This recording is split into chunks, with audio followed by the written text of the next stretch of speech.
Hello दोस्तों, मैं Sarla Yadav SY Hindi platform channel पर एक बार फिर से आप सभी का हार्दिक अभिनंदन करती हूं। और आज के इस वीडियो लेक्चर में हम पढ़ेंगे एक टोकरी भर मिट्टी। यह एक कहानी है और इस कहानी के जो लेखक हैं वो माधवराव स्प्रे हैं। तो ये हम पढ़ रहे हैं, ये कहानी हम किसके संदर्भ में पढ़ रही हैं या किस परीक्षा के लिए पढ़ रही हैं। तो ये कहानी हम HPSC असिस्टेंट प्रोफेसर और UGC नेट दोनों के लिए बराबर इम्पोर्टेंट है, क्योंकि HPSC का जो सिलेबस है वही syllabus same to same UGC NET का सिलेबस है। और इसी के संदर्भ में आज हमारी क्लास नंबर 46 रहने वाली है। अभी तक मैं 45 क्लास HPSC के सिलेबस के अकॉर्डिंग मैं डाल चुकी हूँ और ये सभी क्लासेस अगर आपको देखनी है तो सबसे पहले आप हमारे चैनल को सब्सक्राइब करें और बेल आइकन पर प्रेस कर लें। उसके बाद जब आप चैनल पर जाएंगे तो प्लेलिस्ट चेक करें। HPSC असिस्टेंट प्रोफेसर 2024 के नाम से आपको प्लेलिस्ट मिल जाएगी, वहाँ पर ये सारी वीडियोस आपको मिल जाएंगी। उसके साथ साथ अगर आप फिर भी आपको चैनल पर वीडियो समझ में नहीं आती हैं कि कौन सी वीडियो किससे परीक्षा के लिए पढ़नी है, तो मेरा टेलीग्राम चैनल है SY हिंदी प्लेटफॉर्म, इसके नाम से मेरा टेलीग्राम चैनल है। इसके लिए आप टेलीग्राम ऐप को सबसे पहले अपने इसमें फ़ोन में इसे अपलोड करें, डाउनलोड करें और डाउनलोड करने के बाद आप इसे ज्वाइन कर लें। सर्च करें मेरा SY हिंदी प्लेटफॉर्म चैनल, उसके बाद उसे ज्वाइन कर लें। तो पर डे की जो वीडियो मैं अपलोड करती हूँ यूट्यूब पर, वो सारी वीडियोज़ मैं टेलीग्राम चैनल पर भी शेयर करती हूँ, तो वहाँ से इस तरीके से आपको वीडियोस देखने में आसानी रहेगी। तो शुरुआत करते हैं आज के इस वीडियो लेक्चर की। और इसी में ये है यूनिट नंबर 7, यानी कि HPSC के ने असिस्टेंट प्रोफेसर के लिए जो सिलेबस दिया है उसी की जो यूनिट नंबर 7 है उसी की ये तीसरी वीडियो आज हम डाल रहे हैं। और यूनिट नंबर 5 और 6 जो है मैंने बिल्कुल कंप्लीट करवा दी हैं, तो आप ये चैनल से देख सकते हैं। साथ ही साथ हमने जो MCQ सीरीज चला रखी है, जैसे कि भक्ति काल की मैंने 2-3 वीडियो डाली, फिर रीति काल की डाली, तो वो वीडियो भी आप साथ साथ करते रहें क्योंकि स्क्रीनिंग एग्जाम में काफ़ी महत्वपूर्ण है। शुरुआत करते हैं आज के इस वीडियो लेक्चर की। तो ध्यान से पढ़ना है, इसमें हम पढ़ेंगे इस कहानी से बनने वाले प्रमुख महत्वपूर्ण प्रश्न जो आपके स्क्रीनिंग एग्जाम के लिए इम्पोर्टेंट हैं। उसके बाद आपको सब्जेक्टिव का मैटर भी मिल जाएगा। तो इस दोनों परीक्षाओं को, स्क्रीनिंग और सब्जेक्टिव दोनों परीक्षाओं को मद्देनज़र रखते हुए ये कंटेंट मैंने आप लोगों के लिए चूज किया है। तो इसमें कुछ महत्वपूर्ण बातें हैं जिन पर प्रकाश डालते हुए हम इसकी कहानी की पृष्ठभूमि पढ़ेंगे। उसके बाद कहानी का उद्देश्य पढ़ेंगे, फिर कहानी के पात्र पढ़ेंगे और फिर कहानी के प्रमुख उद्धरण कौन कौन से हैं, यानी कि प्रमुख कथन, ये हम सब इस वीडियो में पढ़ेंगे। तो आप वीडियो को ज़्यादा से ज़्यादा लाइक एंड शेयर जरूर करें। सबसे पहले आपको ध्यान रखना है एक टोकरी भर मिट्टी। और अधिकतर विद्वान जो है इसे हिंदी की पहली कहानी भी मानते हैं। किस किस की विद्वान की क्या क्या राय है ये सभी हम पढ़ने वाले हैं। तो ध्यान रखना है एक टोकरी भर मिट्टी, इसके लेखक है माधवराव स्प्रे। इसकी पृष्ठभूमि में क्या कुछ है ये सब देख लेते हैं। यह कहानी 1901 ईस्वी में छत्तीसगढ़ मित्र पत्रिका में सर्वप्रथम प्रकाशित हुई। तो सबसे पहले एक प्रश्न यही बन जाता है और HPSC स्क्रीनिंग में बहुत ज़्यादा टफ प्रश्न नहीं देती है। एक टोकरी भर मिट्टी, ये कहानी का प्रकाशन कब हुआ? तो आंसर होगा 1901 में। याद कैसे रखेंगे? एक टोकरी तो एक 1901 में प्रकाशित हुई। कौन सी पत्रिका में? छत्तीसगढ़ मित्र नामक पत्रिका में सबसे पहले ये प्रकाशित हुई। देवी प्रसाद वर्मा और अधिकांश विद्वानों द्वारा सहमति बनी कि यह कहानी हिंदी की प्रथम मौलिक कहानी है। ये आदर्शवादी कहानी है। अब आपसे पूछ ले कि एक टोकरी भर मिट्टी किस प्रकार की कहानी है, तो एक आदर्शवादी कहानी है। ऑप्शन में आपको मिल सकता है कि ये कहानी मानवतावादी है, राजनीतिक पृष्ठभूमि से जुड़ी हुई है या फिर आदर्शवादी कहानी है। तो आंसर होगा ये एक आदर्शवादी कहानी है। दूसरा प्रश्न आपसे बन सकता है कि हिंदी की सर्वप्रथम यानी कि हिंदी की प्रथम मौलिक कहानी किसे माना गया है? तो एक टोकरी भर मिट्टी। किसके अनुसार? देवी प्रसाद वर्मा ने तो इसे माना ही माना है हिंदी की पहली मौलिक कहानी, और अधिकांश विद्वानों ने भी इसे हिंदी की प्रथम मौलिक कहानी माना है। उसी के साथ चलते हैं, इसमें इसका प्रतिपाद्य क्या है? प्रतिपाद्य का मतलब है कि इसका जो लेखक है इस कहानी को लिखने का उद्देश्य क्या है, यानी कि इस कहानी के माध्यम से लेखक क्या कोई संदेश अपने पाठकों को देना चाहता है। तो इसका प्रतिपाद्य पढ़ेंगे। जमींदार द्वारा अपने महल के अहाते के लिए एक बूढ़ी विधवा की झोपड़ी हटाने और जमींदार की आंखें खुलने के पश्चात झोपड़ी की जमीन वापस करने की छोटी सी आदर्शवादी कथा है। यानी कि इस कहानी के अंदर एक जमींदार होता है जो अपना महल बनाने के लिए या अपने महल के लिए एक बूढ़ी विधवा होती है उसकी झोपड़ी को हटवा देते हैं। और जब उस जमींदार को मानवता का पता चलता है, उसके आदर्शों के बारे में वो सचेत होता है और उसकी आंखें खुलती हैं, तो वह उस झोपड़ी की ज़मीन जो है वापस करने की सोचता है। तो यही आदर्शवादी कहानी का उद्देश्य है। इस कहानी का एक टोकरी भर मिट्टी का यही उद्देश्य है और इसी वजह से यह एक आदर्शवादी कहानी है, क्योंकि हमारे आदर्श ये कहते हैं कि हम किसी का घर नहीं उजाड़ना चाहिए। तो जब जमींदार की आंखें खुलती हैं तो वह झोपड़ी की ज़मीन को वापस करने की सोचता है। ये इस कहानी का प्रमुख उद्देश्य है। उसके बाद हम पढ़ते हैं कुछ प्रमुख पात्र। अब इस कहानी में कुछ मुख्य पात्र हैं और कुछ गौण पात्र हैं। मुख्य पात्र वो पात्र होते हैं जिसकी कहानी में अहम भूमिका होती है, जिसके दाएं बाएं उस कहानी की कथा वस्तु चारों तरफ आगे बढ़ती है। गौण पात्र वो होते हैं जिसकी कहानी में कम भूमिका होती है। बुजुर्ग विधवा है जो इस कहानी के प्रमुख पात्र है, और जमींदार, तो ये तो आपको अभी पता चल गया होगा इस कहानी के प्रमुख प्रतिपाद्य पढ़ने से कि बुजुर्ग विधवा है, बुजुर्ग है वो और ऊपर से विधवा भी है। तो बुजुर्ग विधवा और जमींदार दो इसके प्रमुख पात्र हैं।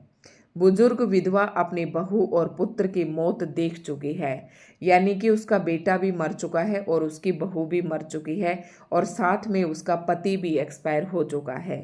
अब एकमात्र पोती ही उसके जीने का सहारा है।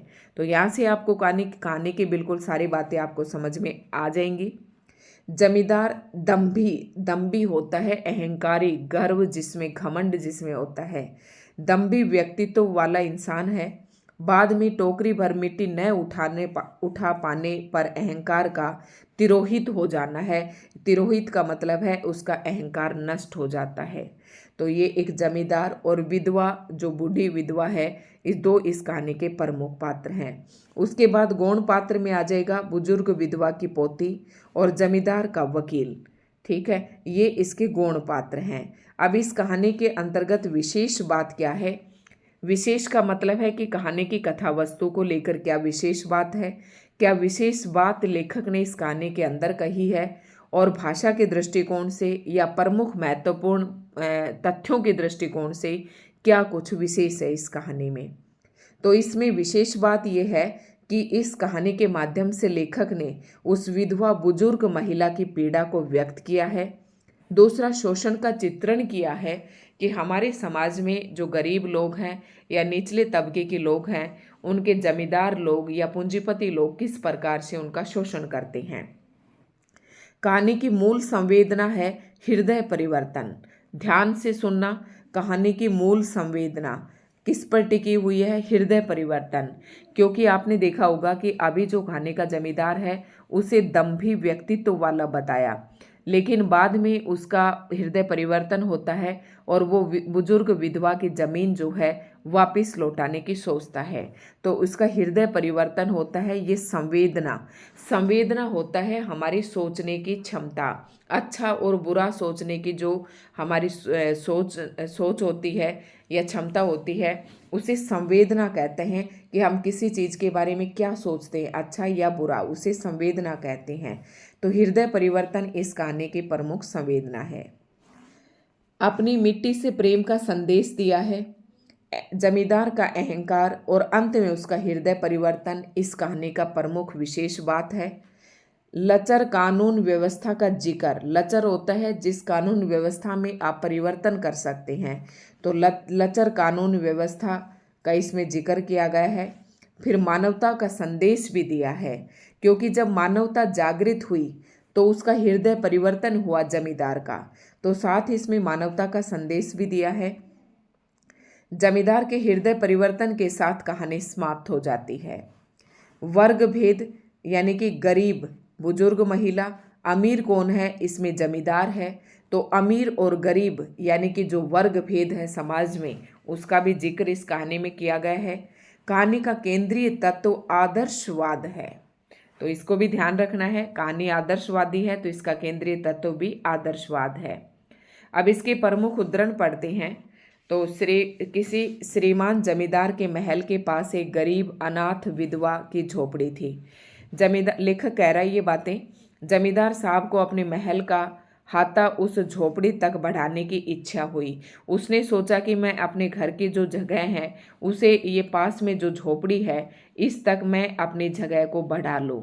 तो उसके मन में लालच पैदा होता है और विधवा से बहुतेरे कहा कि अपनी झोपड़ी हटा ले, पर वह तो कई जमाने से वहीं बसी थी। उसका हृदय पति, उसका प्रिय पति और इकलौता पुत्र भी उसी झोपड़ी में मर गया था। तो आप सोच सकते हैं उस झोपड़ी के साथ उस विधवा बुजुर्ग की काफ़ी जो इच्छाएं थी, उसकी जो काफ़ी यादें थी उस झोपड़ी के साथ जुड़ी हुई थी। पतोहू भी एक 5 बरस की कन्या को छोड़कर चल बसी थी, मतलब जो पोते की बहू थी वो भी एक कन्या को 5 साल की कन्या को छोड़कर चली गई थी। तो यहाँ से छोटे छोटे प्रश्न बन रहे हैं, आप लिख सकते हैं। उस झोपड़ी में, क्योंकि एचपीएससी ना किसी भी चैप्टर के बीच से बहुत प्रश्न उठाती है, उस झोपड़ी में उसका मन लग गया था और बिना मरे वहां से वह निकलना नहीं चाहती थी। मतलब उस विधवा बुजुर्ग का ये सोचना था कि जब मेरा पूरा परिवार ही इस झोपड़ी में मृत्यु को प्राप्त हुआ है तो वह भी अपना अंतिम समय उसी झोपड़ी में बिताना चाहती थी। बाल की खाल निकालने वाले वकीलों की थैली गरम कर उन्होंने अदालत से झोपड़ी पर अपना कब्जा करा लिया। अब ये किसने, लेखक कह रहा है कि जमींदार ने क्या किया, एक वकील कर लिया और वकील को अच्छा खासा पैसा दिया और अदालत में केस चला तो झोपड़ी पर भी उसने क्या कर लिया, वो केस जीत जाता है। पैसे की गर्मी से जमींदार केस जीत जाता है और झोपड़ी वाली जगह पर भी अपना कब्जा कर लेता है। कानून व्यवस्था का दुरुपयोग कर उस बुजुर्ग महिला को वहां से निकाल दिया जाता है। तो किसी की आत्मा भी बद्दुआई देती है। जब से यह झोपड़ी छूटी है तब से मेरी पोती ने खाना पीना छोड़ दिया है। अब ये कथन वो कह रही है, कौन, बुजुर्ग महिला कहती है कि जब से झोपड़ी छूटी है तब से उसकी 5 साल की जो पोती थी उसने भी खाना पीना छोड़ दिया। मैंने बहुत कुछ समझाया पर वह नहीं मानती।